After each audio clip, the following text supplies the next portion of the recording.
इसीलिए एग्जाम से जीवन थोड़ी डिसाइड होगा। एक लड़का था और उसको एनडीए का इंटरव्यू देना था। एनडीए यहाँ सब जानते होंगे।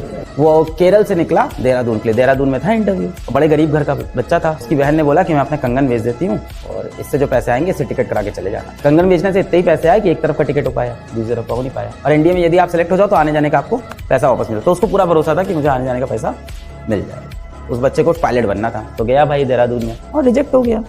कॉमन सी बात है, बहुत टफ होता है। रिजेक्ट हो गया। जैसे ही रिजेक्ट हो उसको लगा अब क्या करें, अब अपनी बहन को क्या मुंह दिखाएंगे, कंगन बेच के यहाँ तक आए हैं, क्या इज्जत रहेगी हमारी। वो बच्चा चला गया पहाड़ की चोटी पे और उसके मन में वही ख्याल आया जो हम सबके मन में कहीं ना कहीं कभी ना कभी तो आता ही है। तो एक बार चोटी की तरफ जाए फिर पीछे चला जाए, क्योंकि डिसीजन लेना पड़ता है।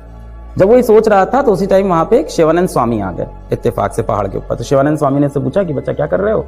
तो रो पड़ा छोटा बच्चा 18-19 साल का। बोला कि साधु जी हमारे साथ ऐसा ऐसा हुआ है, हम केरला से आए हैं यहाँ तक और बहन का कंगन बेच के आए, अब क्या मुंह दिखाएंगे, हमको पायलट बनना था, हम पायलट नहीं बन पाए।